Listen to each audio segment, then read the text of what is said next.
Pakistani consulate general Manchester में overseas Pakistani global foundation के ज़रिए एहतमाम तकरीब का एहतमाम किया गया, जिसमें कौंसलर जनरल तारिक वज़ीर खान, अफजल भट्ट और दीगर अफराद ने शिरकत की। गुलाम मुस्तफ़ा मुग़ल की ये रिपोर्ट देखिए। ओवरसीज़ पाकिस्तानी ग्लोबल फाउंडेशन के ज़ेर एहतमाम पाकिस्तानी सफारतखाना मैनचेस्टर में ओवरसीज़ पाकिस्तानियों के मसाइल के हवाले से तकरीब का इनेकाद किया गया। बरतानिया, अमरीका, स्पेन और यूरोप के दीगर ममालिक से तंजीम के अहदेदारों ने शिरकत की, जिसमें कौंसलर जनरल तारिक वज़ीर खान, अफजल भट्ट, सदर Pakistan federal union of journalist Afzal Bhatt, Chaudhry Musarrat Ali, chairman OPGF Zaheer Akhtar, Saeed Hashmi, Majid Nazir, Shaheen Bhatt, Zulfiqar Ali के अलावा दीगर कम्युनिटी रहनुमाओं ने भी शिरकत की। मुकर्रिरीन ने कम्युनिटी के मसाइल के बारे में अरकान तंजीम को आगाह किया। शुरका का कहना था कि बैरून मुल्क में बसने वाले पाकिस्तानी रात दिन मेहनत करके वतन अजीज को ज़र मुबादला भेजकर मुल्क की मईशत को मजबूत बनाते हैं। उनके मसाइल को तरजीही बुनियादों पर हल करने की जरूरत है, ताकि जब वो वतन जाए तो उनके बच्चे और जायदादें महफूज हों। सबको वेलकम मेरे ऑफिस में। और ये ऑफिस मेरा नहीं है, ऑफिस पाकिस्तानियों का है। तो इंशाल्लाह इसमें इसी तरह ही लोग आते रहेंगे। बात सबसे अहम ये है कि मसाइल हमारे हैं क्या। हमारे कुछ है मजमूई मसाइल और कुछ है हमारे इनफरादी मसाइल। तो इनफरादी मसाइल के लिए हम तो बैठे हुए हैं कि लोगों को पासपोर्ट वीज़े क्या है। इज्तिमाई मसाइल जो हमारे लोगों के हैं वो है लोगों की तरक्की, जहनी तरक्की और बाकी लोगों की कारोबारी तरक्की, हमारे लोगों की प्रोडक्टिविटी। उसके ऊपर मैं चाहता हूँ कि इस तरह की महफिलें हों। मैं चाहता हूँ कि इस तरह की एसोसिएशंस बने जो एपॉलिटिकल हों, जो सिर्फ पाकिस्तानियत की बुनियाद पे हों, और बिजनेस भी लोगों का इससे बेहतर हो, लोगों की इकोनॉमी इससे बेहतर हो। और हम इनके साथ हैं। बाकी इदारे जितने भी हमारे हैं, सारे इदारे मिल के पाकिस्तानियों के लिए काम करते हैं, तो हम सबको उसका फ़ायदा उठाना चाहिए। कि ओवरसीज पाकिस्तानी हैं जो ये मोर देन पाकिस्तानी है। ये दुनिया के किसी भी खिते में रहते हों, किसी भी मुल्क में रहते हों, लेकिन इनके दिल पाकिस्तान के साथ धड़कते हैं, इनके दिमाग पाकिस्तान के साथ मूव करते हैं। तो ये रिश्ता एक तरफा नहीं होना चाहिए। रियासत के भी कुछ फराइज हैं कि हमारे जो ओवरसीज आते हैं इनकी जायदादों पे कब्जा कर लिया जाता है, इन्हें एयरपोर्ट पर इन पर झड़प पड़ते हैं इदारे, इनको इंसल्टिंग बिहेव किया जाता है।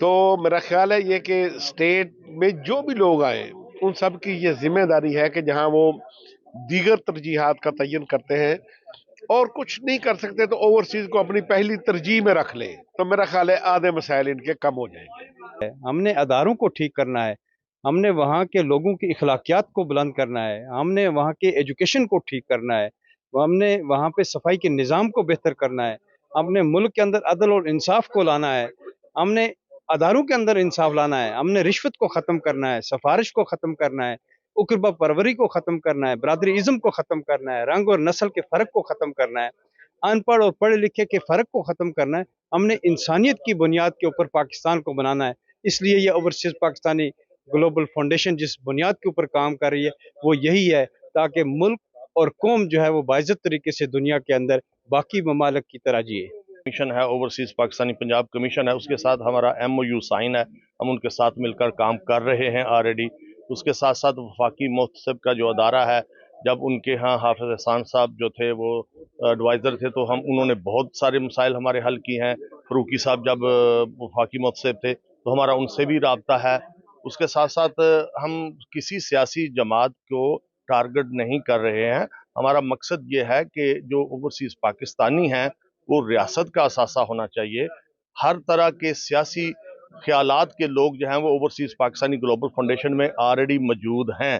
तो हमें किसी भी किस्म की सियासी जो नज़रियात हैं उनसे इख्तलाफात नहीं है। हमारा मकसद ये है कि हम अपनी मट्टी से प्यार करें, हम अपनी धरती से प्यार करें, हम अपने उन शहदा को, उन अदारों को जो है वो उनकी बैकबोन बने, उनके पीछे खड़े हों जो हमारे लिए कुर्बानियाँ दे रहे हैं। आज भी जो सरहदों के ऊपर रोज़ 10-10 बंदे जो शहीद हो रहे हैं वो तनख्वाह के लिए नहीं शहीद हो रहे हैं, वो हमारी हिफाजत के लिए शहीद हो रहे हैं। तो उनके पीछे खड़ा होना, उनकी फैमिली जो हैं उनके ऊपर क्या बीतती है ये तो वही जानते हैं। तो जो ये तंजीम के आज मकसद बयान किए गया, मुझे उम्मीद है कि इंशाल्लाह ताला ये आपने जो आज उन्होंने कहा ये इनको पूरा करेंगे और वो सीधे पाकिस्तानियों के लिए हकूक़ के लिए काम पूरी दुनिया में काम करेंगे। जैसा कि आज स्पेन से, फ्रांस से, अमेरिका से यहाँ लोग मौजूद थे, तो इंशाल्लाह उम्मीद है कि इससे एक अच्छा ओवरसीज़ पाकिस्तानियों में एक तासुर उभरेगा। इस तंजीम का बुनियादी मकसद यह है कि जितने भी ओवरसीज़ जहाँ जहाँ भी दुनिया में किसी भी मुल्क में किसी भी खिते में रहते हैं, उनके जो भी मसाइल हैं उनको इकट्ठा करके एक प्लेटफार्म के ज़रिए جو ہے پاکستان ریاست پاکستان کے سامنے پیش کیے جائے، چونکہ جو مسائل مختلف عدالتی مسائل، باقی اغوا برائے توان اور جتنے بھی ہیں، یہ ایک نان پولیٹیکل آرگنائزیشن ہے۔ ہم سمجھتے ہیں کہ اس طرح کی آرگنائزیشن کو باقی آرگنائزیشن کے ساتھ مل کر ایک پاور بن کے آگے جو ہے نا بڑھنا چاہیے اور لوگوں کے مسائل کے حل کے لیے کوشش کرنی چاہیے۔ لیکن میں سمجھتا ہوں کہ جو قومیں اپنے شہداء کو بھول جاتی ہیں ان کا جو مستقبل ہے وہ کبھی اچھا نہیں ہو سکتا، اس لیے میرا مشورہ ہے کہ اپنے شہداء کو ہمیشہ یاد رکھنا چاہیے اور اپنے ملک کے لیے ان کی قربانیوں کو کسی قیمت پر بھی بھولنا نہیں چاہیے۔ اوورسیز کا تحفظ ہے، جتنے بھی ہمارے لوگ پاکستان میں مسائل کا شکار ہیں جو اوورسیز ہیں، چاہے وہ ایئرپورٹس پہ ہے یا کسی کی پراپرٹی پہ قبضہ ہوا ہے یا کسی کا کوئی بھی ایشو ہے، جو اس حوالے سے یہ جو آج کا اکٹھ ہوا ہے، یہ جو تنظیم ہے، اس سے بہت ساری امیدیں وابستہ ہیں اور یہ اوورسیز منسٹری کے ساتھ مل کر اپنے اوورسیز بھائیوں کے لیے جو ایک انیشیٹو انہوں نے لیا ہے یہ بڑا پازیٹیو ہے، اور ہم امید کرتے ہیں کہ ہمارے جو مسائل ہیں انشاءاللہ ان کو ترجیحی بنیادوں پہ حل کیا جائے گا۔ تنظیم کے منتظمین نے بیرون ممالک میں بسنے والوں کو یقین دلایا کہ وہ پاکستان کے اداروں کے ساتھ رابطے میں ہیں اور ان کے مسائل کے حل کو یقینی بنائیں گے۔ غلام مصطفیٰ مغل، نمائندہ دنیا نیوز، مانچسٹر۔